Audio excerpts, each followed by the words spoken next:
The modern casino is designed to overwhelm the senses before the mind has time to organize them. Light spills from every surface, music hums at a carefully measured tempo, and the air carries a constant mixture of recycled oxygen and expectation. Yet beneath this chaos lies a rigid architecture of numbers. Every table, every machine, every rule exists to satisfy a mathematical certainty that favors the house over time. Surveillance cameras do not simply watch for theft, they observe patterns. Probability models do not chase individuals, they measure deviation. Behavioral tracking does not judge intent, it records rhythm. Together, these systems form a quiet promise that casinos repeat to themselves endlessly.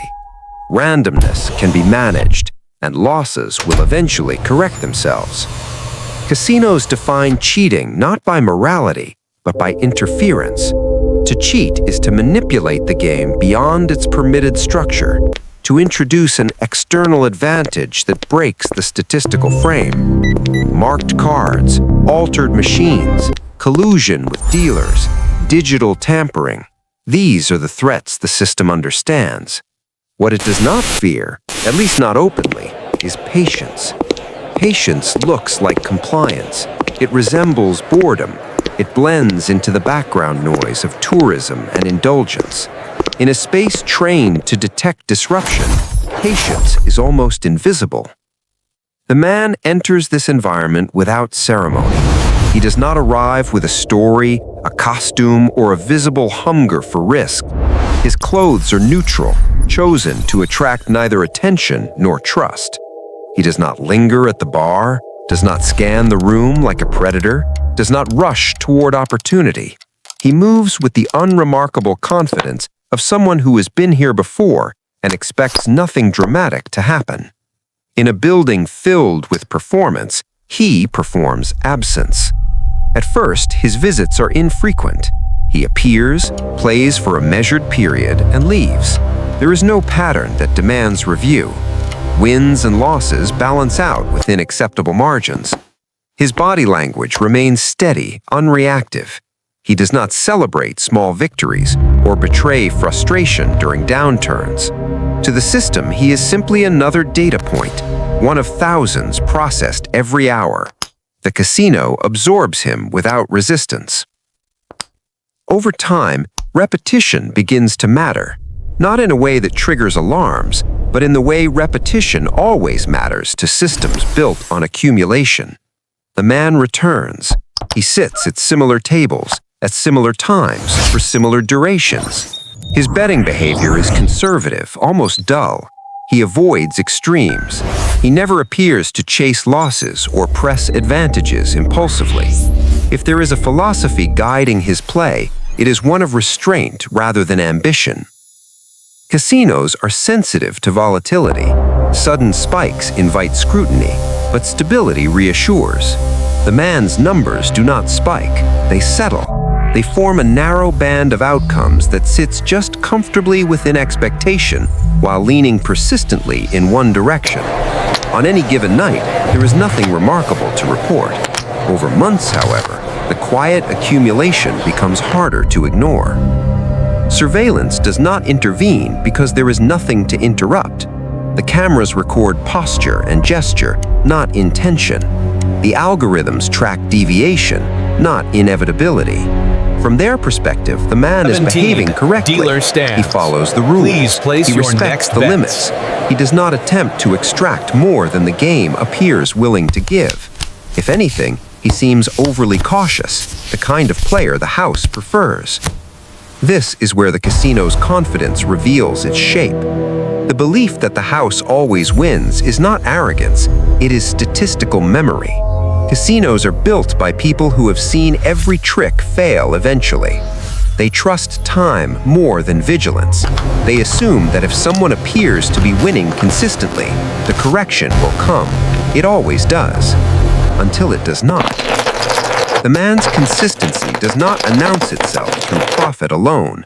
It shows up in absence. No emotional trail, no behavioral anomalies. no moments that demand human judgment. He does not look like someone trying to beat the system because he never appears to be trying at all. His discipline is not visible as effort, it reads as temperament. Within the casino's internal reviews, his profile remains low priority. There are louder problems to solve. Players who test limits, machines that malfunction, dealers who make mistakes. Against this backdrop, a man who quietly follows the rules feels safe, familiar, predictable. The system relaxes around him. What the casino cannot easily model is intention that aligns perfectly with its own assumptions. The man understands that the house is patient, and he mirrors that patience back. He accepts small gains and controlled losses without resistance. He leaves when the numbers suggest leaving, not when emotion demands it. In doing so, he avoids the most dangerous signal of all, urgency. By the time attention begins to shift, it does so gently, not as suspicion, but as curiosity. A note in a report, a line in a spreadsheet that leans slightly out of balance. Someone notices that the man has been present more often than remembered, that his outcomes, while individually unremarkable, form a steady line across time. The system does not panic, it observes. In this early phase, nothing breaks or bends. The environment remains intact, confident in its architecture and certain of its conclusions. The man continues to arrive and depart like a fixed element in a moving crowd, leaving behind only numbers that seem to explain themselves. What forms here is not conflict, but alignment, a shared belief between player and institution that time will reveal the truth. For now, time is simply passing, and passing quietly. This chapter settles into that observation. A casino built on certainty encounters a presence defined by control. There is no confrontation, no accusation, no sudden revelation, only the slow recognition that not all threats arrive as disruptions. Some arrive as agreements, honored meticulously, over and over. As weeks turn into months, the casino's relationship with numbers begins to subtly change. Not dramatically, not enough to trigger alarms or emergency reviews, but just enough to register as a persistent irregularity. The man is no longer new. He has become part of the environment, a familiar variable folded into daily operations. His presence is noted, his activity logged, his outcomes archived. From a distance, everything still looks normal. Up close, something feels slightly misaligned. Casinos are built to tolerate variance. In fact, variance is essential to their illusion of chance. Big wins are allowed, even expected, as long as they are temporary. What unsettles systems is not fluctuation, but direction. Over time, the man's results show direction without drama. There are no explosive nights, no sudden withdrawals, no visible moments of triumph. Instead, there is steadiness, a gentle slope where a flat line is preferred. Behind the scenes, countermeasures adjust quietly. Table limits shift by small increments. Dealers rotate more frequently. Subtle rule variations are introduced under the guise of routine optimization. None of these actions are confrontational. They are not meant to stop a specific person, only to reduce exposure to theoretical risk. The man adapts without acknowledgement. His behavior changes slightly, but never abruptly. He accepts new conditions as if they were always there. This is where the psychological dimension of the contest emerges. Casinos do not battle players directly. They shape environments and wait. They rely on impatience, on ego, on the human tendency to overestimate control. The man offers none of these. He does not push back against unfavorable changes. He does not attempt to reclaim lost ground aggressively. If a table becomes less attractive, he simply spends less time there. If conditions worsen, he leaves earlier. His strategy appears less like resistance and more like listening. What gives him an edge is not superior information, but interpretation. He understands that casinos think in aggregates. Individual behavior matters only insofar as it affects trends. By keeping his actions within narrow, predictable bounds, he denies the system a reason to act decisively. There is nothing to punish, nothing to confront, nothing to ban. From a legal and operational standpoint, he is untouchable. Patience, however, is not passive. It requires constant internal discipline. The man watches opportunities pass without reaching for them. He leaves money on the table by design, choosing sustainability over maximization. This restraint protects him from the very suspicion that aggressive success would invite. He knows that casinos are less threatened by someone who wins slowly than by someone who appears hungry. Surveillance teams observe him more closely now, though he never sees it. His face appears more often on internal screens. Analysts review his sessions in isolation, then in sequence. They look for tells, correlations, mistakes. They find none that justify escalation. Everything he does fits within expected player behavior. The system grows uneasy not because he breaks rules, but because he follows them too well. The casino's response remains indirect.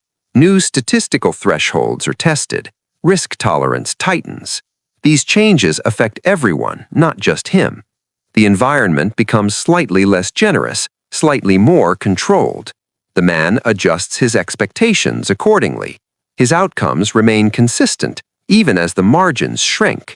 This consistency, rather than raw profit, becomes the true anomaly. What begins to unsettle the institution is the realization that time, their greatest ally, is no longer correcting the imbalance. The longer the man plays, the more his advantage compounds, not through escalation, but through survival. He is still there, still steady, still unremarkable. In a space where most players burn out or self-destruct, endurance itself becomes suspicious. Yet suspicion has limits. Casinos cannot act on discomfort alone. Without evidence of cheating, intervention risks legal exposure and reputational damage. The man exists in a legal gray space where intent is impossible to prove. He does not deceive the system, he cooperates with it. Every rule he follows reinforces his legitimacy. The tension here is not explosive, it is procedural. Two systems of logic move in parallel, each waiting for the other to reveal a weakness. The casino trusts its models. The man trusts his understanding of those models. Neither rushes, neither panics.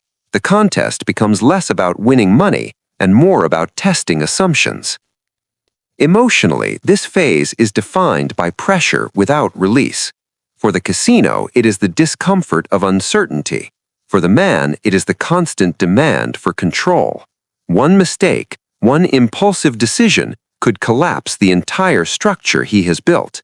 His success depends not on brilliance, but on the absence of error. That absence requires vigilance. Eventually, the environment stabilizes again. The adjustments settle into routine. The casino reassures itself that risk is managed. The man continues to appear, play, and leave. No confrontation occurs. No accusations are made. What remains is a quiet standoff, invisible to most, defined not by action, but by restraint. This chapter ends not with resolution, but with recognition. The realization that the greatest battles in controlled systems are rarely loud. They unfold slowly, in spreadsheets and habits, in decisions not taken. The man has not beaten the casino yet, but he has done something more unsettling. He has shown that the system can be understood well enough to be lived inside indefinitely, without triggering its defenses.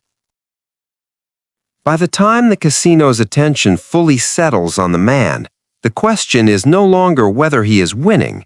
That much is quietly accepted. The question becomes why nothing has happened as a result. In a system designed to identify, isolate, and neutralize risk, his continued presence feels like a gap in the architecture. Not a failure exactly, but a limitation. The machinery is functioning as intended, yet the outcome refuses to align with expectation. At this stage, scrutiny intensifies without changing its tone. There are no confrontations, no whispered warnings from pit bosses, no sudden exclusions. Instead, the analysis grows deeper and more abstract. Legal teams become involved, not to accuse, but to advise. Surveillance consults compliance. Risk managers review definitions. The institution turns inward, examining not the man's behavior, but its own authority to respond. Casinos operate within strict boundaries. They are private spaces, but public-facing ones, regulated and documented. Banning a player without cause invites scrutiny. Accusing someone of cheating requires proof, not intuition. The man has built his entire approach around this reality. He understands that casinos fear mistakes almost as much as losses. A wrongful accusation can be more damaging than a quiet, ongoing drain. What becomes clear is that the man has never tried to hide. He uses loyalty cards, he cashes out transparently, he allows his play to be tracked, recorded, and reviewed. This openness is not naivete, it is insulation. Every data point reinforces the same conclusion: no fraud, no manipulation, no violation. His advantage exists entirely within the rules as written. The casino begins to encounter the edge of surveillance itself. Cameras can capture motion, but not cognition. Algorithms can flag deviation, but not strategy. Even human observers, trained to read behavior, struggle to articulate what feels wrong. The man does not exhibit stress, excitement, or deception. He does not avoid attention or seek it. He behaves like someone with nothing to conceal, because technically he does not. The distinction between cheating and advantage play becomes central. Cheating interferes with the game. Advantage play exploits the game's structure without altering it. Casinos tolerate the concept in theory while resenting it in practice. The man exists precisely in this tolerated space, where the house's edge is reduced but not reversed by force. His success exposes an uncomfortable truth. The system is fair enough to allow this outcome. Internally, the casino debates its options. Rules could be tightened further, but doing so risks alienating regular players. Specific tables could be closed, but that would acknowledge vulnerability. The man could be asked to leave, but without cause, such a move signals weakness. Each response carries cost, and the man's restraint ensures those costs always outweigh the benefits of action. What protects him most is his refusal to escalate. He does not expand his play into new games. He does not increase stakes dramatically. He does not attract outside attention or publicity. His winnings remain significant, but not sensational. In an industry accustomed to extremes, moderation becomes camouflage. Emotionally, this phase is quieter but heavier. For the casino, there is a lingering sense of being studied by its own creation. For the man, there is a constant awareness of proximity to consequence. He understands that safety depends on remaining unremarkable. Any deviation could tip the balance. His discipline tightens, not loosens, as success accumulates. Eventually, something subtle shifts. The casino stops adjusting around him, not because the issue is resolved, but because it has been contained. His activity is classified, understood, and monitored indefinitely. He becomes a known quantity rather than an active threat. This classification is not victory for the institution, but it is acceptance. The man continues to play, though his presence grows less frequent, not out of fear, but out of completeness. His objective was never domination, it was sustainability. He has proven what he needed to prove to himself, that the system can be navigated without confrontation, that intelligence does not always announce itself, and that patience can outlast vigilance. In the broader view, His story resists spectacle. There is no dramatic exposure, no courtroom reckoning, no public downfall. That absence is the point. The casino survives, the man remains free, the balance holds. What lingers is the implication. Systems built on certainty depend on predictable human behavior. When someone learns to think the way the system thinks without challenging it directly, the result is not chaos, but quiet inefficiency. A leak that cannot be sealed without redesigning the entire structure. The chapter closes not on triumph, but on reflection. The man did not beat the casino by overpowering it or deceiving it. He beat it by understanding it deeply enough to never force its hand. In doing so, he revealed a truth that extends beyond gambling. The most resilient strategies are often the least visible, and the most effective victories are the ones that leave no evidence they ever happened.